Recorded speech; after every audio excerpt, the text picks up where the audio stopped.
And we are back to talk about some more Star Wars, this time with Andor, episodes 4, 5, and 6.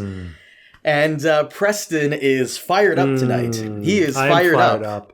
I'm fired up because, man, it was a big misstep. Because I was enjoying it so much. I got, oh my God. I was like, this is so good. It's so fucking good. It's so well directed. It's so great. And I get to episode 5 and Forrest Whitaker. Holy shit. I was ready to pull off my mask and fucking breathe in that whatever weird radiation gas that he was talking about, whatever. Like, that story was incredible. In fact, I would say that, like, the character, who's the character that Forrest Whitaker is, like, taken hostage? I forgot his name. It's Andor's buddy. I forgot his name. He goes by the name of Wilmon, which ironically is the name of the director for this episode, Bo Wilmon. So okay. Yeah, so I don't think enough time was actually given to him to, like, fall in love with the culture, you know, to like fall in love with the rebellion, because most of it was him, like, trying to teach this secret Imperial spy to use a machine. But Forrest Whitaker gives the most incredible fucking speech like in that episode. And I was like, oh my God. And when he rips off the mask, I'm like, this is so brilliant. And then we get to the last episode and that ending was so bad. Episode 6. Episode 6. Mm-hmm. The ending of episode 6 was so bad with regards to the revenge mission and everything. It was so cliche, so trite, not so nonsensical. And it ruins so much that came before about the big storyline, but and everything. That I'm just angry. I'm angry that they would make a mistake that dumb. Like, that they would lift literally the exact same scene from Game of Thrones season 8 and or is it season 7? They literally fucking lift a scene from Game of Thrones season 7 and how many other fucking cliche bullshit to have that. But well, before we go into that, do you mind if we go by episode? Yeah, because overall I'm still like, oh my God, this is so good. It's just that one ending ruins so much for me because it's been so brilliant up until that. But yeah, go into episode 4. Let me read out the synopsis for episode 4 from Wikipedia so everybody remembers what happened, even though the episode just came out. 1 year after the incident on Mina Rao, the Harvest Planet, Cassian and Bix have become active operators for Luthen and hide out on Coruscant, though Bix is still beset by visions of Gorst, the guy who tortured her in season 1. On Gorman, the Empire begins building an armory. Cyril, with Dedra and Partagast, or I call him Qyburn. He's Qyburn forever. I'm sorry, guys. Sure. Cyril, with their backing, takes up a position on Gorman and pretends to be sympathetic to the rebels' cause to feign being successfully recruited. Upon learning from Jung that Dedra is secretly working on the planet, Luthen sends Cassian to assess the rebels. Wilmon is tasked with teaching one of Saw's men, Pluti, how to work Rhydonium extractor as part of a fuel heist. Mon Mothma unsuccessfully attempts to rally support to kill the renewal of a bill giving broad power to the ISB.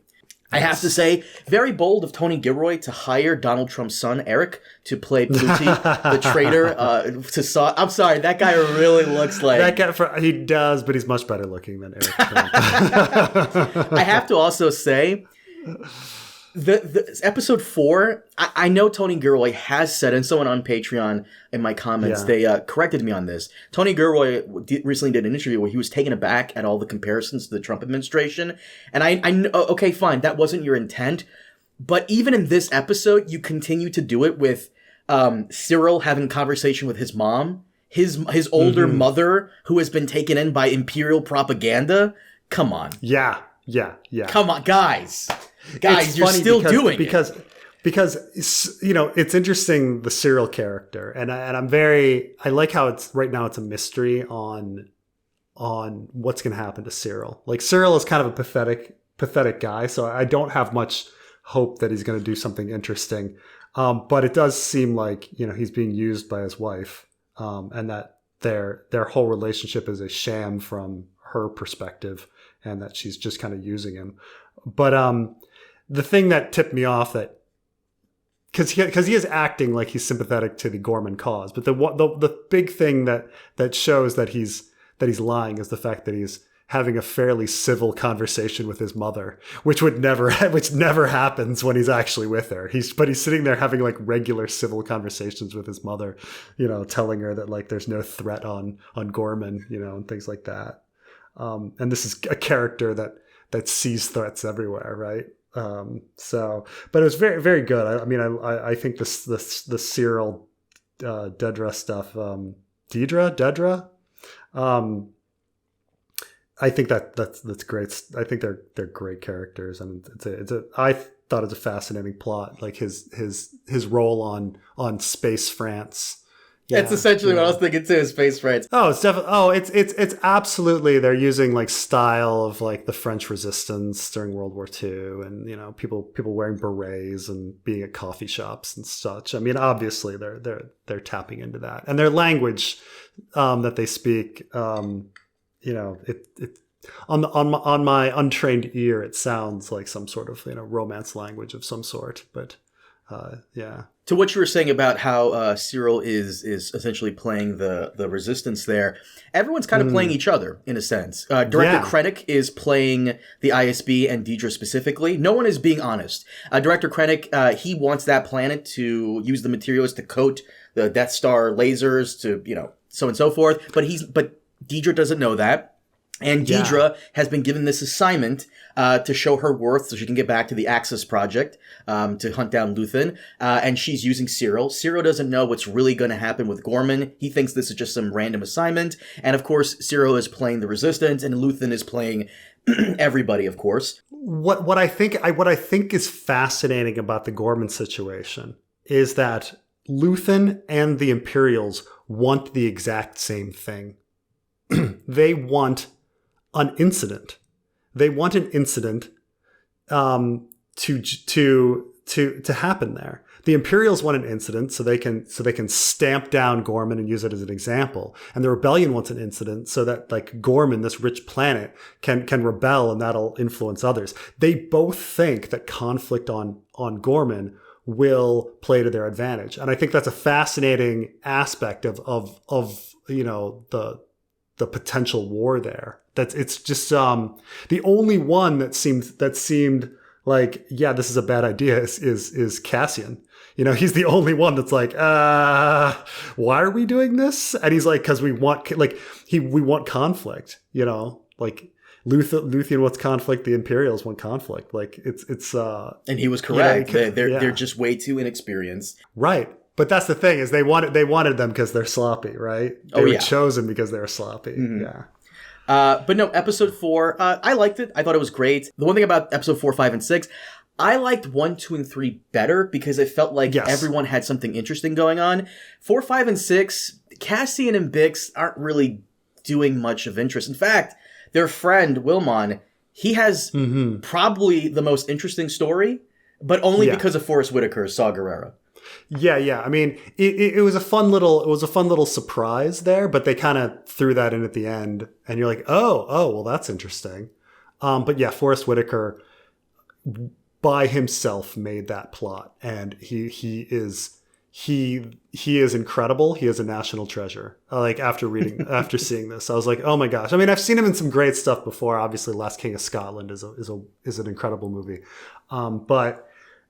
Man, is he fucking good. Man, is he fucking good. Well, let's talk about that. Episode 5, because you had a problem with another thing in episode 5. So Clea, which is Luthen's assistant, she learns that Skolden, the Chandrillan guy that's likes to move money around, Mon Mothma and daughter married his son. People were confused with the names, so that's why I'm going into Clea learns that Skolden intends to search his gallery room after one of his pieces turns out to be a forgery, threatening to expose a bug she planted in the room, forcing her to extract it during his upcoming investiture party. Andor connects with the Gorman rebels and learns they plan to intercept their weapon shipment, but he deems them too inexperienced and shoots down the plan, much to their frustration. Him deeming them too inexperienced, he's dealt with this bullshit before in the last 3 episodes. So he doesn't want to go through that again. Cyril reports back to Coruscant with news of the heist. Qyburn and Dedra agreeing to let it go through to empower and control the rebels, which Again, brilliant. Saw kills Pluti after learning that he's a traitor and instead has Woman work on the extractor on the heist. When Saw gives that story about him being in the jungle, that didn't feel...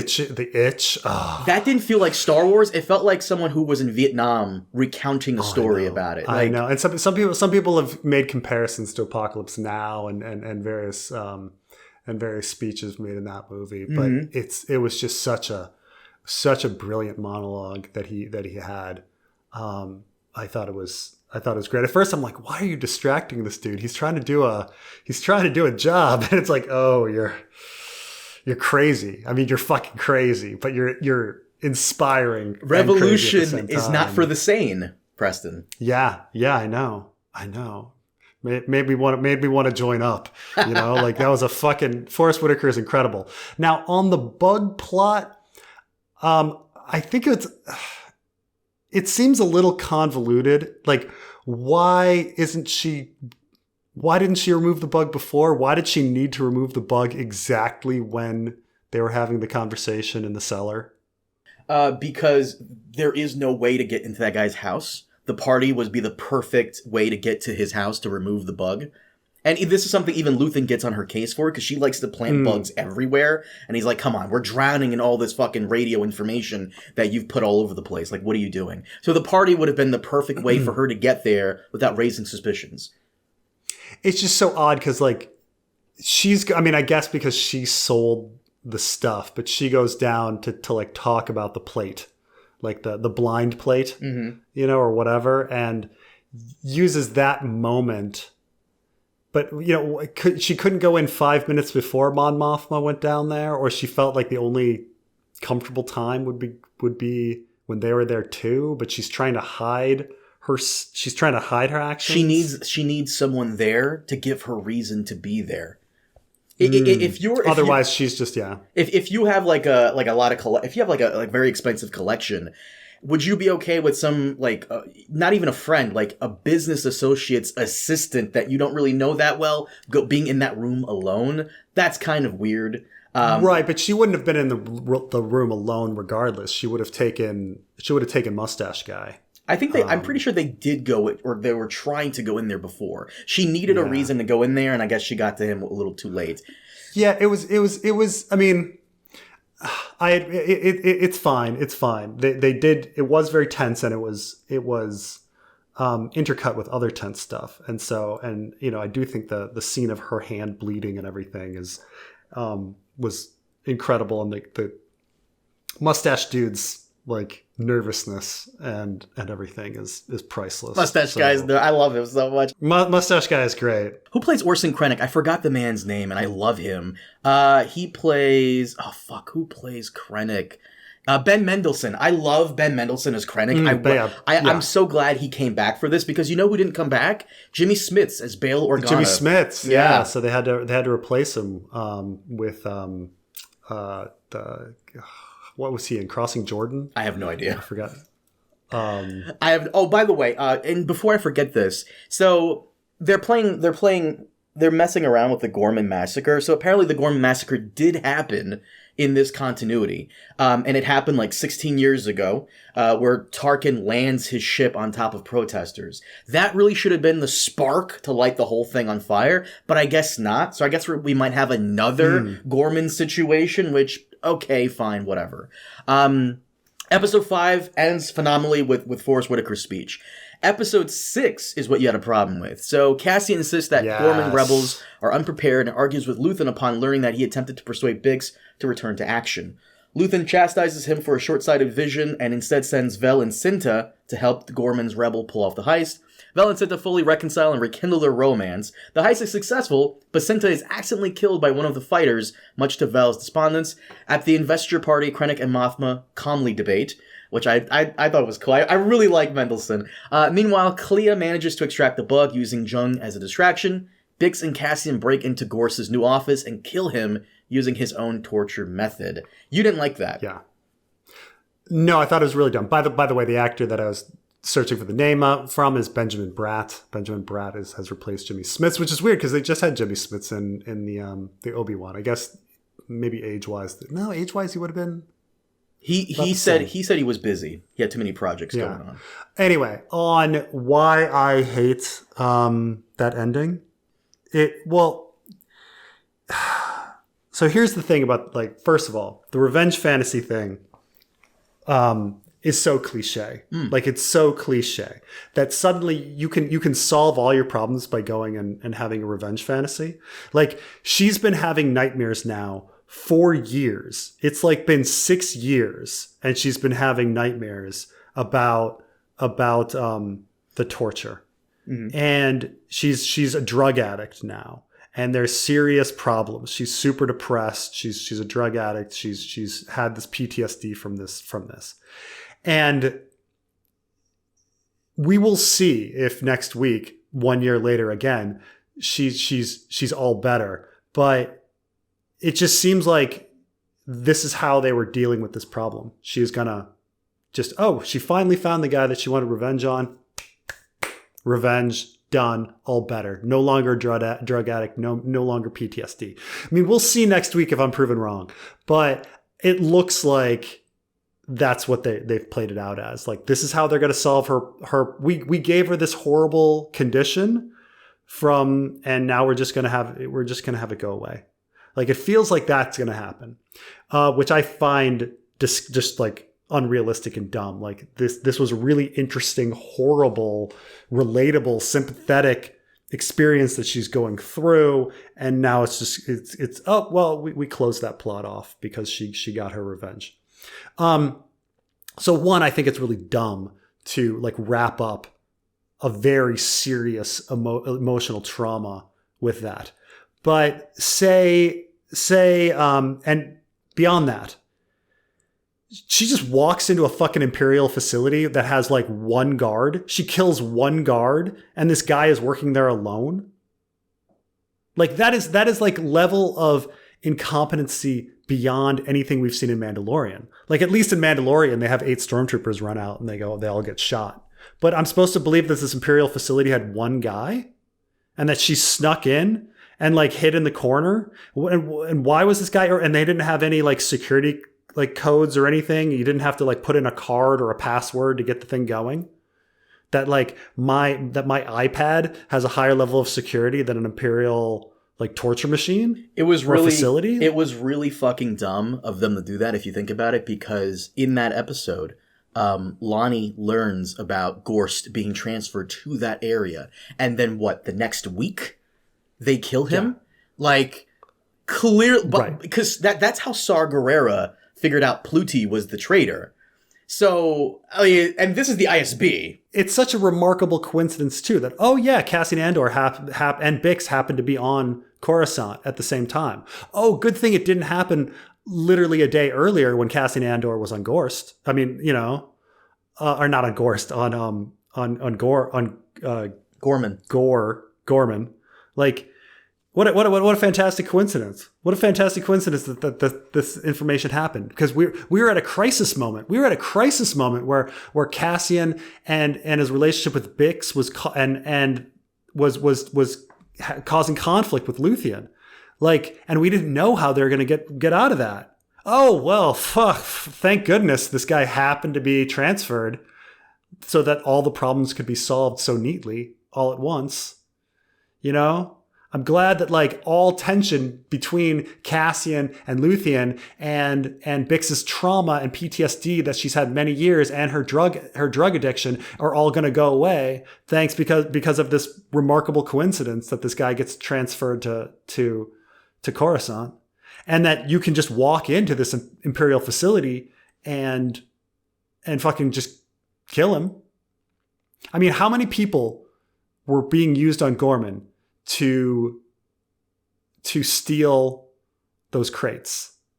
Like 20? Something like that, yeah. Yeah, 20 people to steal a cargo, to like do a cargo heist. But literally breaking into an Imperial facility and with like emerging technology and everything and murdering a bunch of Imperials there is just the easiest thing in the world. Like, you can just walk in. Just fucking walk in. I mean, it felt like they were breaking into a Dunkin' Donuts after hours.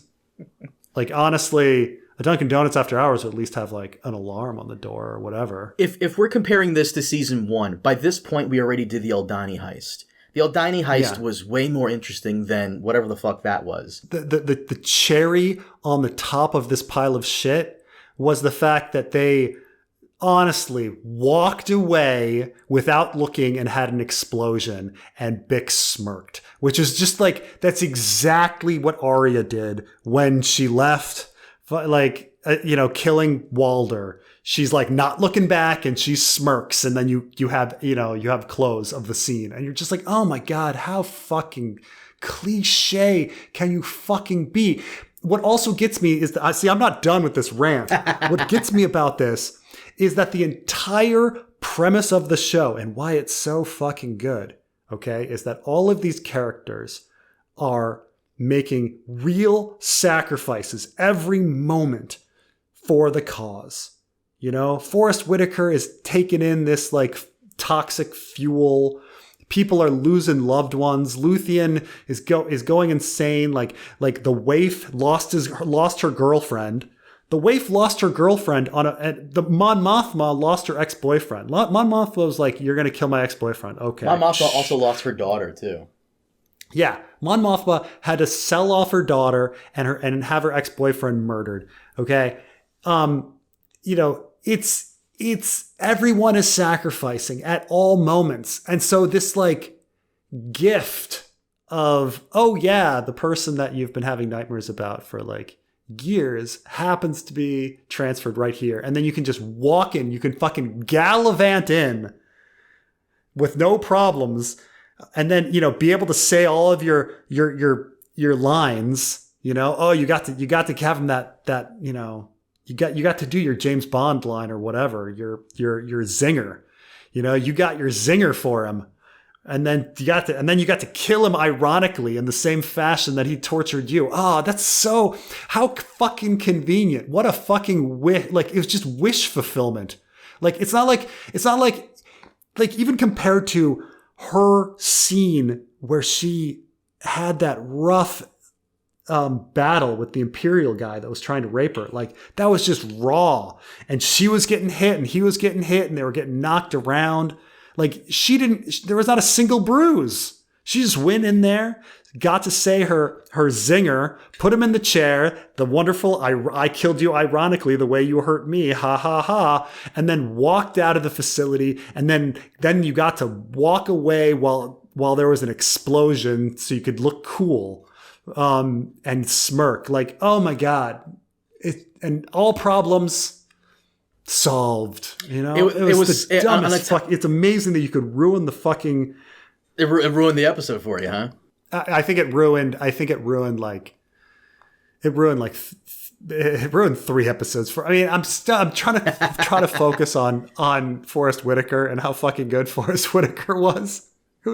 Everything else was so good. Why did they fuck it up? Why did they fuck it up with that scene? It was so dumb. And it was written by a fucking 11-year-old boy. An 11-year-old boy wrote that scene. And anyone that likes it, it's the 11-year-old boy inside them that's like, oh yeah, cool, got the revenge.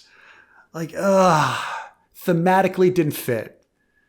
So dumb, so cliche. I fucking hate it. And the reason I hate it is that this show is so perfect. Do you know who the writer of these 3 episodes were? Oh, who? It was the guy who wrote the prison arc from season 1. That's too bad. Anyway, that's my rant. Maybe I'm offending people. Maybe everybody else fucking loved it. I don't know. But I see what you mean, because compared to season 1, this is pretty much. It was fine, like the first three episodes of this season I really liked. 10 out of 10. This one, 8 out of 10. It was fine. It's just not enough happened after 3 episodes. Our last 3 in the arc, our last episode in the arc, not enough happened to really we've had better arcs in Andor is basically what I'm saying. And I even loved the waif's speech was even great. Like, this is on you, like skin. And you're like, oh, like, there's some really beautiful things in the episode, but it's amazing how like a bad ending can really fucking ruin things. That was sloppy of them, because Qyburn only told those two ISB guys about the Gorse transfer. And Luthen gets the information and gives it to Andor immediately, knowing fully well that Bix is going to go after that guy. And on Coruscant, too? Come on, guys. Right. Right. Like, it sounds like you're getting mustache dude killed immediately. Like, it was very sloppy, but whatever. But I even that aside, episodes 4 and 5 were great.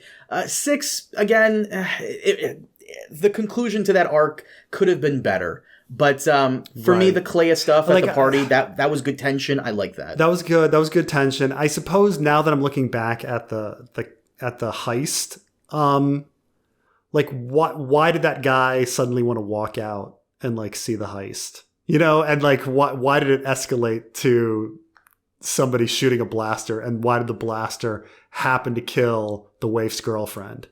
You know, like it was a little weird. Like what was the motivation of that guy to be like, what are you guys doing? Like there was none really given. Episode 6 was definitely the weakest overall, but the tension at the party was there. And obviously Ben Mendelsohn's performance is great. And I thought the waif's speech was really great. I thought the waif did a great job in that episode. We've hardly seen her this whole season, so it was great to see the waif back in full form. You know, I'm just a little disappointed that Cassian, who's usually at the center of all these arcs, kind of took a back seat these 3 episodes. He's not really doing much. You're right. He's not really doing much these 3 episodes, which is a shame. Yeah. So I was telling you this off recording, but I'll say it to the audience, and I posted on Twitter as well. As of these past episodes, almost every single Grand Maester every single actor who's been a Grand Maester has now been an Imperial agent, because you had Pycelle, who was he was General Veers in Empire Strikes Back. Qyburn is the ISB director who runs the whole thing, and Orwell was the ISB agent harassing Cyril at the office. Yes. The only ones we haven't had now are Melos and Sam Tarly. So. And this got into by the way, Dragon the Mans. I love Dragon the Mans, but he gave me the Qyburn wasn't really the Grand Maester. And I'm like, well, in the show continuity, kinda, when Cersei becomes queen, actually, the Conclave needs to come to decide who the Grand Maester is. Dragon the Mans, I love you, but fuck off. But this actually spawned off into another discussion about Sam being the Grand Maester and how that itself was fan fiction. Let me tell you why I'm okay with Sam being the Grand Maester. Going from acolyte to acolyte, he doesn't have a single chance. No link, and going to Grand Maester. What do you think about that? Was it fan fiction to you? Yeah, but keep in mind, can Bran just do whatever he wants? Well, here's the thing. Here's why it's well deserved. Okay. What would you say? Because Maesters are scientists, teachers, doctors. Mm-hmm. What would you say Sam, real life counterpart? What would you say his position is? Med student? He's not intern. Not even he didn't even get to intern. He's like a med student, right? No, he was like first year med student. Right. Yeah, something like that. Here's why I'm completely okay with Sam being the Grand Maester in hindsight. Okay, like a first year med student becoming the Surgeon General. Surgeon General. Okay, yeah. I'm glad you said that. Here's why I'm okay with the first year med student becoming a first. Sam essentially cured cancer. If a first year in real life, if a first year med student cured cancer, I would be okay with that motherfucker being the Surgeon General the next day. To be fair, all he did was find a cancer cure that was risky and do it. Didn't some other Maester actually discover it and find it? Whatever. He did it. He fucking did it. He rediscovered it and said whatever. Okay. So regardless, if that happened in the real life, if a med student discovered the cure for fucking cancer and implemented that shit and it was successful with no side effects, with no blowback, I would be okay with him being the Surgeon General. Well, the problem is they'd be like, okay, well, what happened? What's the 5-year survival rate on your patient? And he's like, oh, he survived 2 months. He died 2 months later. They'd be like, oh, that doesn't prove anything. We have no idea if Jorah would have relapsed. True. It seemed to have cured the fuck out of him, but whatever. True. It seemed to have cured the fuck out of him. Don't get me wrong, but like, you have no idea if Jorah would have relapsed like 3 months later. That's possible. Like, but this got into thinking, and in all of fiction, because people were saying like that was an undeserved promotion for Sam to go from med student to grandma. Actually, I think I know the most undeserved promotion in the history of fiction, and it's from a show you and I both know. Oh no, what is it? Battlestar Galactica, when the lawyer becomes the president of humanity, because that happens at the very last episode when they get to Earth. Lee shakes the lawyer's hand. I forgot his fucking name, the lawyer. Lee shakes the lawyer's hand and he goes, "Mr. President." And I'm just sitting here thinking, okay, that's fan fiction there. Is there no one else in this society that has any competency? Because everyone in the main Battlestar Galactica cast is incompetent. Like, they've done something horribly fucked up and wrong, that you just be like, you have no like right leading anyone, okay, with this kind of past. The lawyer was in charge of defending, again, possibly the most treasonous human being in the history of the galaxy, because Baltar had a hand in helping the Cylons wipe out billions of people, billions of humans across the galaxy, and the lawyer's job was to defend him, and then wins, and then in the next season becomes the president of humanity by the end. Right. The equivalent of that would be like if Rudy Giuliani became like the president of Earth. Well, that seems completely logical, though. Our human society has elected worse. We're right in there. But I think it's Johnny Cochran or something becoming president. But I mean, Johnny Cochran passed away. But I don't know. I mean, I guess society has proven itself pretty dumb. So I guess it's completely realistic that lawyer would become president, and that Bran the Broken would be elected. But the Bran the Broken's elected and immediately, has a woman Kingsguard Lord Commander and a first year med student as Grand Maester and a sellsword charlatan as just given Highgarden and as Master of Coin. That's not going to go well. Man, they're in a bad situation. very progressive of him. Very progressive president. Bran the Broken is. Before we wrap this up, I did want to bring up a couple of things. We have some news on the TV front. So you liked Three Body Problem, right? I did. I think D&D did a really fucking good job. Well, we got good news and bad news for you then regarding Three Body Problem. What do you want first? Good news or the bad? Let's start with the bad news. Bad news is we can expect Three Body Problem to come back in 2028. 2028? Yeah. What was a what? That is so long. So that's the good news and the bad news at once. Well, the good news is that they're filming season 2 and 3 back to back, which if you read the book, that would make a lot of sense considering it says here 2027 or 2028 the latest. So it might come a little sooner, who knows? So I've read Three Body Problem, and I've seen the show. And I will say that granted, like, I didn't read it in Chinese. In Chinese, it's probably a very cleverly written book with lots of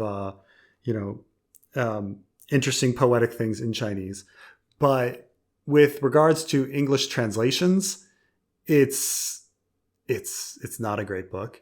And really, oh shit. And translation is, I mean, in writing sense, but also. In a plot sense, there are a lot of things in Three Body Problem, the book, that you just roll your eyes at. Like, you're just like, oh, really? Like, really? Like, so let's keep in mind that the plot of the Three Body Problem is that there's this one character during the Cultural Revolution in China, and she runs into a billionaire's son who happens to be living in Cultural Revolution China, because he's like, kind of, because he's, I forgot, was he looking? He's like looking for some bird or something. Like, it's something environmental like that.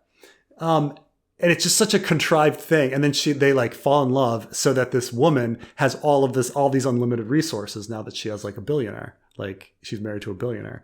Now keep in mind, in the 70s, there was like 2 billionaires in the world. Okay. So the fact that like there would be a billionaire's son living in Cultural Revolution China in the 1970s, like Mao is very very welcoming. My God. It's such a crazy, convoluted idea, like just contrived idea to give the character. And that woman who finds this billionaire happens to be the one who also makes contact with aliens. Mm-hmm. So I want to think about that coincidence for a second. The person who happens to make contact with aliens also happens to run into the son of a billionaire in the middle of Cultural Revolution China and marry him. It's really dumb. It's really fucking dumb. However, like, you know, I understand that like conceptually there's all these very interesting ideas, very interesting sci-fi ideas in Three Body Problem, that, you know, that are really high level and interesting and great. Okay. On a sci-fi sense. I'm going to give all that. I'm just saying that like the characters and the interplay between human beings, like they just don't act like human beings. Like this just would never fucking happen. Now the show, yeah, they've just massively improved everything. It's the characters are likable. It's interesting. It's entertaining. D&D did a great job. They did. I have to say, I've never seen another property that's been adapted as many times as Three Body Problem has. It's like, it's almost as though like they come to the guy with like bags of money and be like, "Hey, can we adapt this?" He's like, "Sure." In such a short period of time. A short period of time. I think there's like 4 adaptations right now, including the Netflix one, which is crazy. But the other bit of television news I wanted to run by you real quick is what did we say was the best show of 2024? Was it Shogun? Yeah, definitely Shogun. Well, good news, I guess, maybe. Depends. Shogun Season 2 is scheduled to begin production in January 2026. Weird. What are they going to cover? I don't know. Well, I think I do have an idea, because this is the Battle of Sekigahara. They kind of already tell us what's going to happen in Sekigahara at the very like last 3 minutes of Shogun. Which is how the book ends too. I mean, the book also like does a similar thing. Yeah. However, they do change up so much. Like in the book, since I think you've read Shogun. I've only read synopsis. It's an excellent book. Yeah. You said like they didn't kill his son the way because the son in the show, the son dies by like slipping on rock and trying to kill his uncle. And I forget about the son, because he's I have to look at it again. It has been about 20 years since I've read Shogun, but I just remember being so impressed by it. But I can't remember. But Toranaga is based off Tokugawa Ieyasu, and Ieyasu has like a bunch of sons, so it doesn't really matter. If anything, I can see there being Season 2 would focus on the rest of the council. In the show, he didn't even care, really. He was just like using that as an excuse. He was using it as an excuse. Yeah. Right. Because he was like, oh, mourning period, you know, you're like, okay. And his, by the way, if we want to talk about convoluted, his plan in the show was incredibly like. Oh yeah, there was a lot of of like absolutely absolutely long. You're absolutely right. You're absolutely right. It was crazy. He required not only like his handmaid. No, she shouldn't be a hand. What is Mariko? She's like the number of people that have to go along with things in a perfect sense for his master plan. Blindly trust. Blindly trusting and acting in whichever way at a certain point is outrageous. Mm-hmm. However, again, like the difference between like when you have something like you can start forgiving convoluted stuff when like when the acting and the interpersonal stuff is so incredible, right? Because all stories are contrived to some degree, but like you forgive it when there's incredible interplay between actors and characters. So when I say like Three Body Problem is contrived, there's nothing to save it. There's no like beautiful relationship between the billionaire's son and the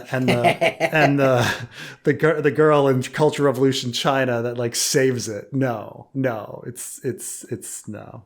So, But the one thing I'm expecting for season 2 is for Toranaga to fight his brother, because for whatever reason they made his brother the ultimate anime-looking villain. Preston, I don't know if you recall, Toranaga's brother looks like Aemon if Aemon was in feudal Japan. oh, nice. Yeah. You know, I don't know if hold on. Let me find Toranaga brother. Not white. Does he have white hair?